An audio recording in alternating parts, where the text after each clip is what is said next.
Hello, folks. It is July 7th, 2019. Today is the last day of our Independence Day weekend. It is Sunday evening, and I'm excited to be able to come here once again live, and it's a special show. Every show is special. Every show we're breaking through something different. We're turning the page. We're going forward. We're giving you the benefit of doubt that you want to hear a lot of different useful information instead of the same stuff, so we turn the page and move on, because you always have that. That's why we're running like this, is because there's so much to get out there, and because we can go back. You can go back and look at the things that we talked about already. You have that ability, and you should. You very well should, because the stuff we're talking about, they are not talking about. The other candidates, they have no intention of talking about it, okay? Donald Trump, he has no intention of talking about it. And you know he don't want to run against these hands, let's just say. I'm ready for that fight. I'm ready for that fight because we are all fighting for the right things. When you're in this movement, you're fighting for humanity. You're putting your greed aside. You are loving first, and you want to be part of the solution. And my fellow Americans, for those of you who are on this side of thinking, on this side of history, on the side of history that looks forward and says, I want a better future, and instead of being part of the problem, I will be part of that solution to have that future, then you know you're on the right side of history. And that's where we encourage our brothers and sisters to come, but that also gives you the ability later on to say, I can live a happy life. I did everything I could in the moment, even when others didn't. I believed.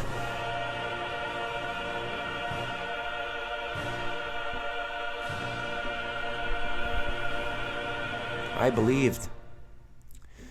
They didn't know belief like that existed.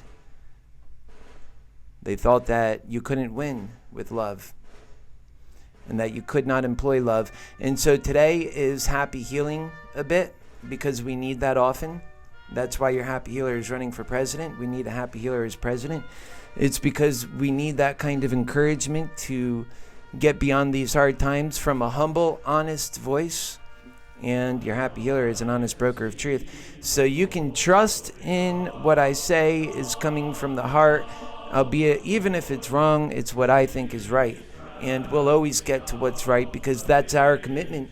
And if we have an ideology that says what's most important is not to be right for oneself, but to be correct for our future, to be correct for our progress and our prosperity and our happiness, that changes the entire picture.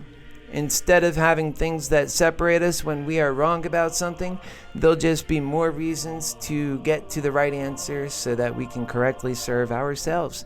In fact, it turns out the right thing to do is really the most greedy thing to do, because it serves us the best as a family. It serves everybody. And that's so important in the next president, to be the president of all Americans. If we don't get that in our next president, and these guys running, they're already poisoned. They have no hope of ever delivering unity. Joe Biden, he'll never get half of this country. Even if he wins, we only get more disunity.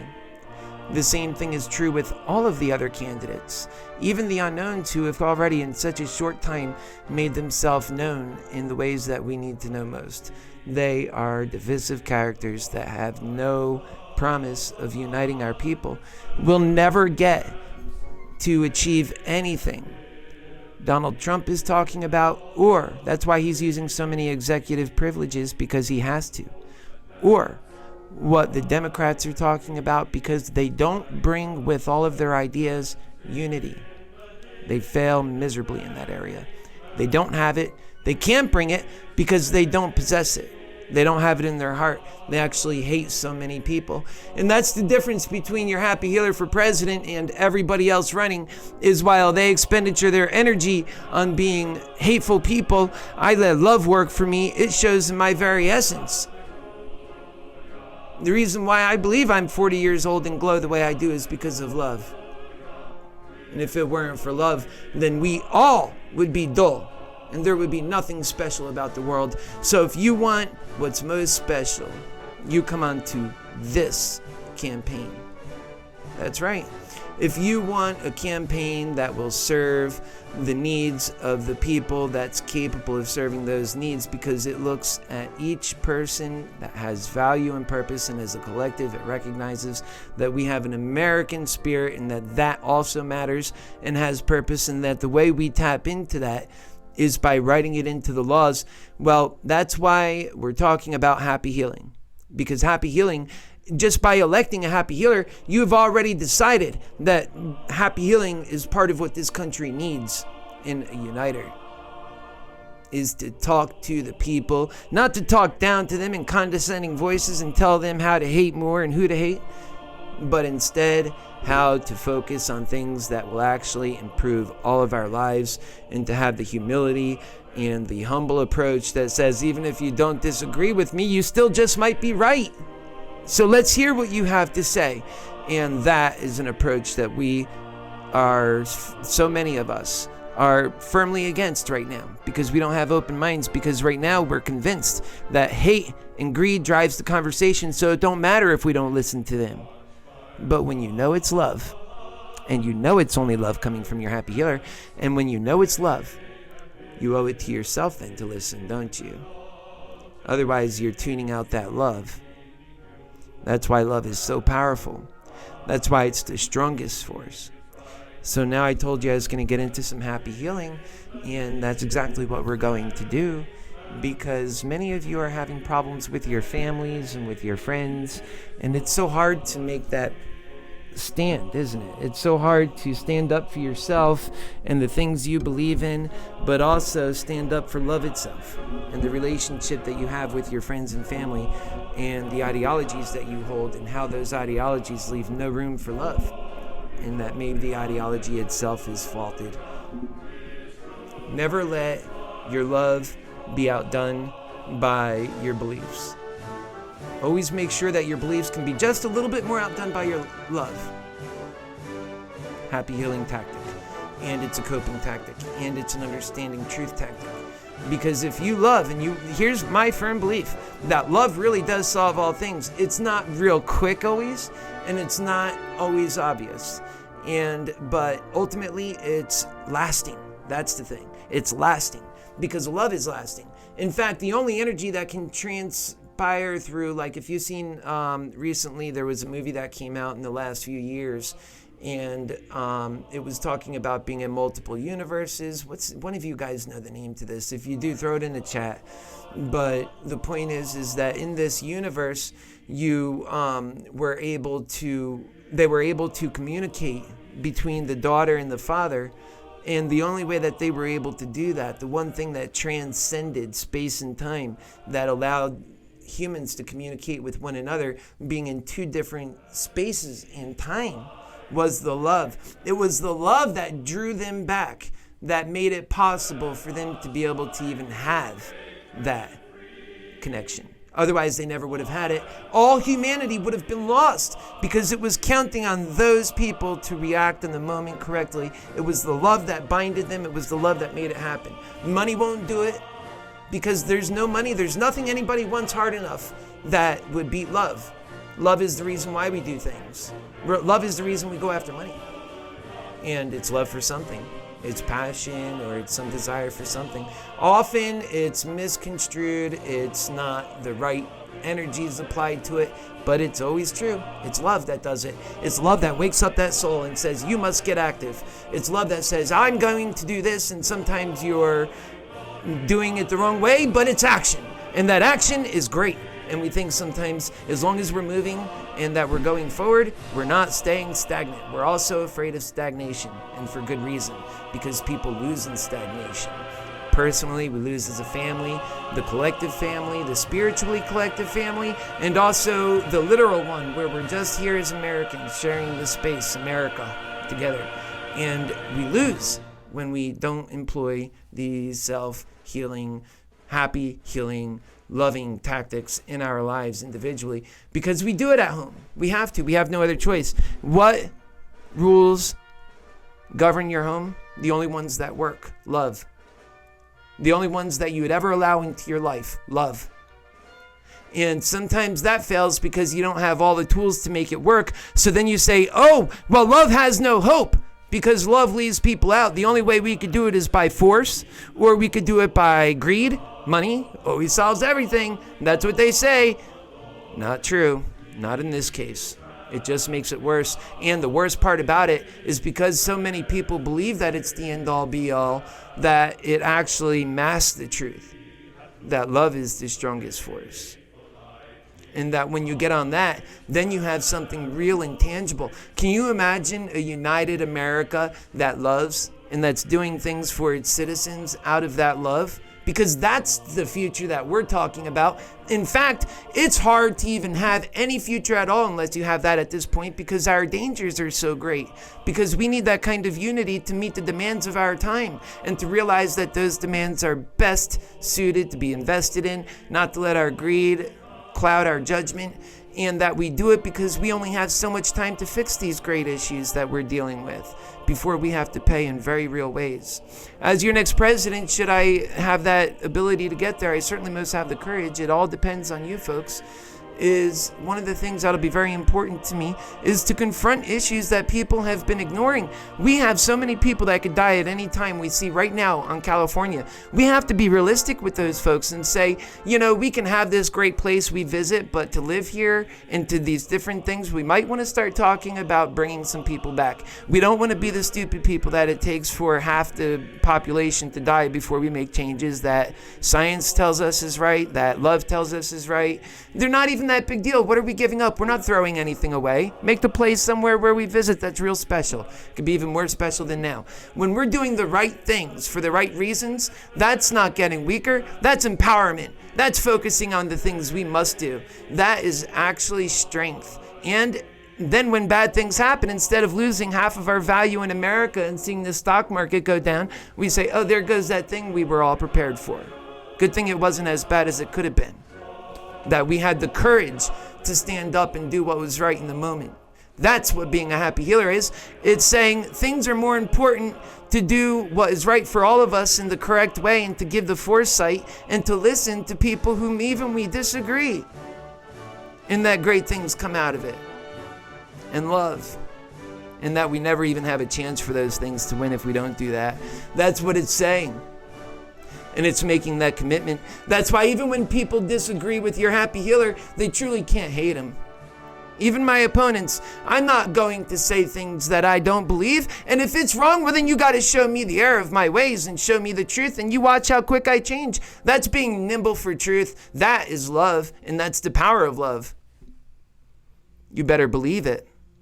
So why are so many people then focused on things that don't work? Why are so many people doing things that only have the hope of making their life harder in the future? Why do they do that to themselves? It's so against the principle of life, but yet they do it over and over again, and they choose to not believe in people that are just like them. In so many cases, I run into people that are just like me, that I say, you're me. I recognize you. You're just a normal person. You have flaws. You have faults. You wish you were better in ways. You're trying to improve yourself. I get you. These candidates, they don't get you. They don't care about you. And they rely on the very nature of our system to lock out good people. They don't ever want to have to compete against someone like me, that's for sure. Can you imagine somebody with real values and virtues and love being on the same stage as those condescending candidates who are just about division and partisan politics? They're not even taking in consideration the harm they're doing to the country later. They just have so much ambition for their own dreams. That's what's most important to them. They believe that their answers are so much more correct than the next guy. They're willing to bet everybody's lives on it, including their own. And that's reckless. So these guys, they get so drunk lust with the idea of power, they become reckless, even the smart ones. You can't count on them for doing the right thing. And that is what is electing the right person, the right president for America's future, especially in these trying times, is that they're not doing things out of selfish reasons, that they've already been beyond that. They've had a taste of that. They've seen how fake things are. You know how fake things are. Are you really believing that this world that tells you and screams in your ear every single day, I am the only reality you can have. This hate you experience, it's the only way to be. Do you really believe that? Do you really believe when you go out there and work for your check and that paycheck you get, that that's the only way you can get your sustenance? That's the only way America can make it possible for you to survive? And that there's so many others like you and so much life is being wasted on tasks that could be done by robots and by AI. It's almost unconscionable, and it's really a moral question why you would put somebody who's got to toil, someone who's alive doing these kinds of unforgiving tasks, these thankless jobs, that people that, they think they're so high and mighty, these people that would never do what you do, but then they say that's where you get your meaning and purpose from. They never want to allow you to actually work on your value, actually work on your humanity, to really touch things that matter, because then you'll make the kind of progress that makes them irrelevant. You don't need them to tell you that you're okay. You don't need them to act like they have all the rules and the laws and the answers that you have to abide by. That was never the case. They were lying to you from the very beginning. And in fact, out of fear, they get all of us to believe them. And then they go about their greedy ways and they just perpetrate the same greed that we've had in a different variety of ways. There is so many ways to lie when it's the lie. But when it's the truth, there's just one. It's so obvious. There's greater truths, sure. There's a lot of greater truths, and people use that to confuse you. They'll say, hey, you've been confusing. They'll find whatever you're talking about, one little greater truth, but not the greatest truth, and they'll confuse you and have your ideology all messed up completely on that one factor, when really you need to be nimble for the full truth. You need to realize and be a little bit skeptical of everything, realize just how ignorant we all are, but because you love first, you're almost innocent like a child. I say I'm a boy. I'm a boy. I love, and that's what kids do. Kids love. We have to teach them how to hate. No, you're not giving enough attention to that. You're moving on too quick. You're ignorant. You're always about, you want to cry, get over it real quick, and then you're happy again. You need to be sad, mad, angered longer so that we change this. That's what we teach our children, and so many we condition them to really hang on to the same hates that we have and the same ways we've learned to live, but without actually having lived to learn the best way. And employing hate is always wrong, because if you can find a way to let love win, then you always let love win. Why would you ever employ hate? And actually, since I came to that conclusion and live my life as such, I don't employ hate. People say, oh, you're hating. And I say, okay, that would be a horrible thing if you think that. So let's talk about why you think I'm hating. Is it because I'm saying the truth and you don't like the truth? That's not hate. Let's not be confused. I love you. In fact, I love you so much that I tell you the truth as I see it, with the recognition that is, so no matter how far and close to truth I am, I might not have that greatest truth. We have to be so skeptical of all the truths that we hold on to and that which is the greatest. Or we walk through our lives ignorant of things we never even knew we never knew. Listen to Pocahontas. And I don't mean the Democrat running. You'll find out things you never knew. How high does a sycamore grow? Should you cut it down? You will never know. Folks, don't be the guy, don't be the girl who never knows because you failed to love, and then you later learn that you were so lost, and you were so lost only because you failed to love. That is so hard to accept, but then you get to it. And it doesn't matter if you learn when you're 90, this is the day I'm reborn, and I start loving today. It is a life worth having. If that life lasts for a month, it is a great month. You don't think about your last days. You think about the time that you're here and the good you can do. That's what you think about. And you participate. And you be part of the solution you love, and you show that. If you don't show it, people don't know it. And so you show it. And they say, Keith, you're being such a dork. Nobody goes and tells another adult they love them. Yeah, they do. They do it all the time, especially children. Children say, I love you all the time to people, and they'll say it right back. And when they say it, they mean it. And so do I, because I love. And I've learned that that serves, and I've learned that that love comes back. That I can have 100 people saying I'm wrong, or that I made their skin crawl in a certain way just because the things I'm saying are so unorthodox to what they've ever heard before. But yet when they go and look and take a closer look, 100% of them switch. They say, get that. Yes, very true. So many of them. But at first glance, that's why it just goes to show how first glance is always wrong, and how I never let it even affect me. I can have 500,000 people saying awful things. I just know how wrong 500,000 people are. because that's what knowing the truth and having true love in your life and how it works for you.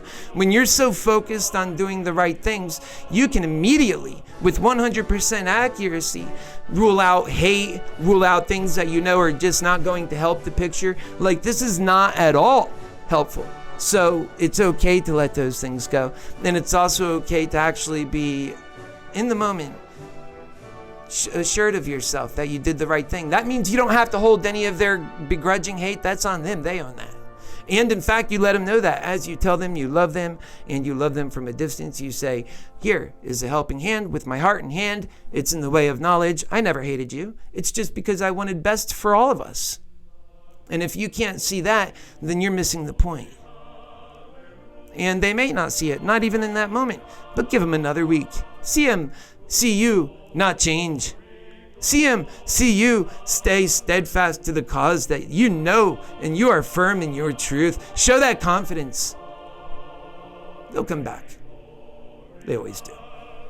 All right, folks, I'll see you tomorrow night. It was a great show. God bless you guys. Happy Independence Day. These are the moments we come together as family and we make a special thing about life. We have to do that and live like that 100% of the time. We all matter so much, and we are all part of the solution. Make sure you get to the website. That is my presidential bid, and that's happyhealerforpresident.com. Why? Because this country needs a happy healer, and because you matter, and for a life worth living. We'll see you tomorrow night, and God bless.